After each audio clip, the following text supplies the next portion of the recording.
Yo, what up, YouTube? Today, we're going to talk about something that is like nostalgia, but not. And I'm going to try to explain it because I think it's interesting. I think it's worth explaining. Because I know that somehow, in spite of the fact that we've been at war forever and are arguably still at war, we're talking like over 30 years, most people are just not veterans. And I get it. I mean, the service is kind of for poor people, or maybe if you want to become a politician or something. But there's just not a lot of understanding, and I don't understand it because look, when you're in the Marine Corps, you hate it if you are a grunt. Maybe if you're not a grunt, maybe if you're an officer, but literally everybody else, 99.9999% of the people, especially if you go to war, end up hating the Marine Corps for a while because being in the business of death, even when business is good, is tough. That's a tough thing to kind of grapple with. So you just kind of reject it, right? I mean, you still have your pride and you're glad that you did it, but you want the money, you want the benefits, like that's why you signed up, right? But there's more to it than that. There is more to it than that. And I think part of it is, it's not just pride, man. It's being that a spirit of corps, it's part of being something bigger than yourself. And as I grow older, and it's you kind of realize how many phony tough guys there are. Like it's almost everybody.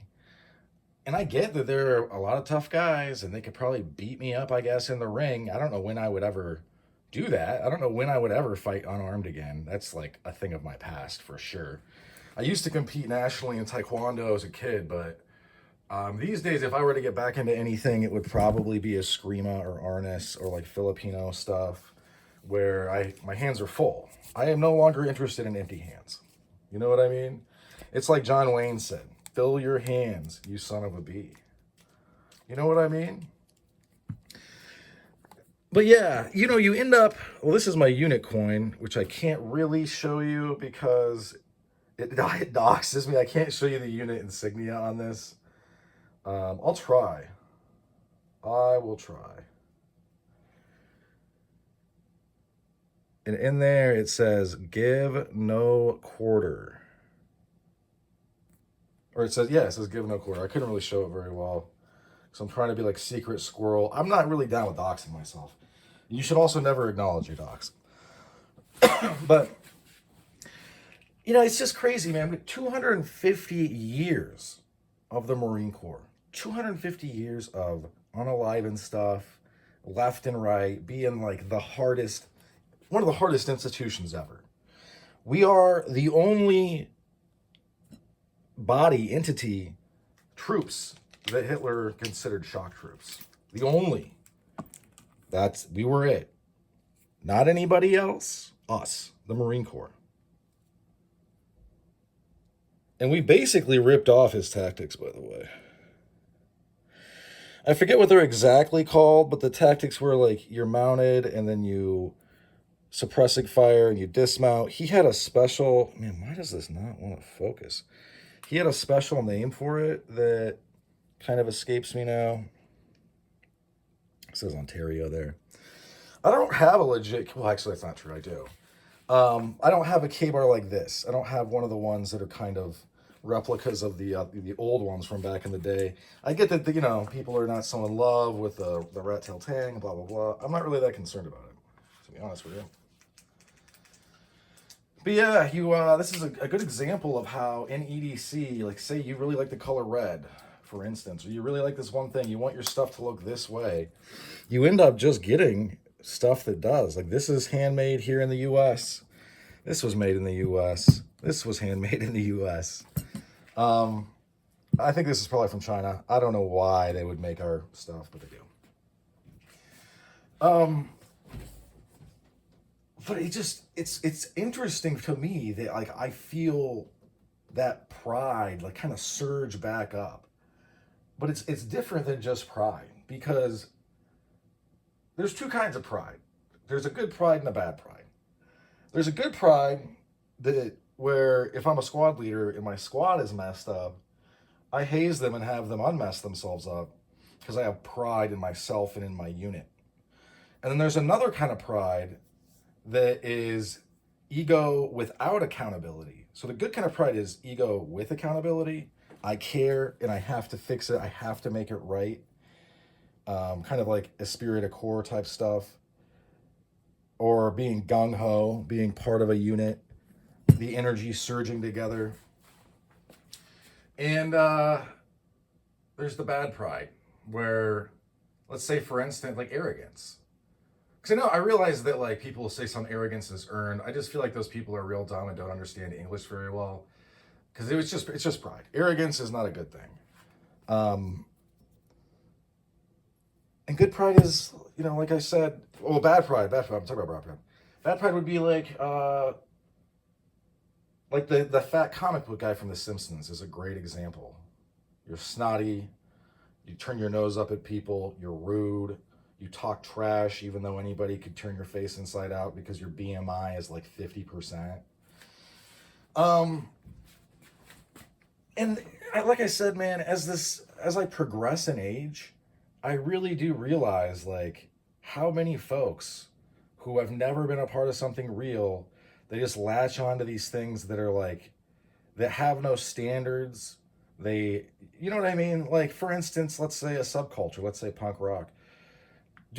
Are there ever a time punk rockers like eject a punk rocker from the group? Maybe once or twice, but I've been around that scene since I was a kid. It hardly ever happens.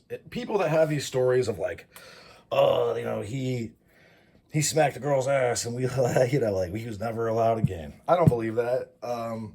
Yeah, you might get some shave punks to kick you around real good if you do something stupid, but that's going to be like the exception, not the rule. What I'm getting at is this, like, there is no standard there. Really, there's not. That's something that is a free association. In the Marine Corps, there's a very tough, unyielding standard that I met and exceeded again and again and again. I've been to war. I've done these things that you see in movies. I trained with the Israeli Special Forces. That ain't a joke. I have pictures of all these things, right?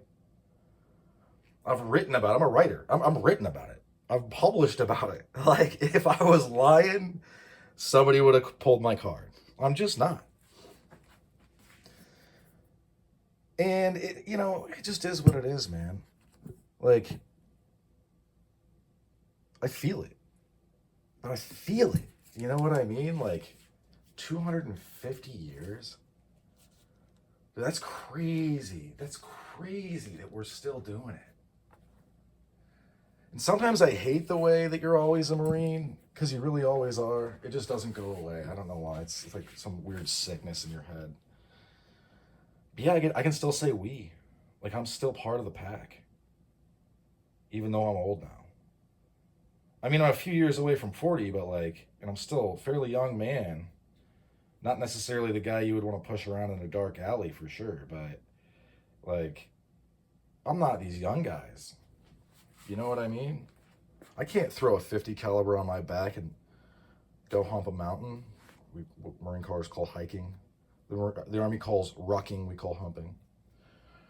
And it's crazy, man. Like, I was talking to Zasbo, I just had made a video on how you get a hold of him. It was the last video. And I said, thank you for your service. And I didn't mention mine, man, because it's crazy to me to think that like how much had to come before to get to now. And it makes me respect those guys so much, man. And it's nuts. I knew that like my feelings would change, and I knew that there would be a lot of, different things that came up, but because when you're a young Marine, older Marines will tell you like, we get that right now things are rough, but because I signed up during wartime. But they were like, in the future, you're going to be really proud that you did this. And the regrets, you'll have regrets. And there are going to be things that you do that keep you up at night, but you're going to always have that pride. And some people talk about Marines dragging around pride like a corpse, and I get it, because a lot of times that pride doesn't do you any favors and it separates you from people. But that's because you are separated from people. If you're a Marine, frankly, I mean, this is going to sound like some biased media right during Vietnam talk, but our capacity for violence is enormous. The average Marine is extremely, extremely dangerous. We just, like, kind of like Jordan Peterson talks about, not my favorite guy at all. I don't agree with his politics, but he does say some good stuff, and I still listen to him, not as much. Anyway, where he talks about, like, you know, there are totally harmless people, and then there are peaceful people. There are people that are capable of great amounts of violence who don't do that because they choose not to. And like I said, then there's the phony tough, which America is full of. People that, like, I think they're gonna, like, beat me up or something. Like, let me be real clear. I'm old.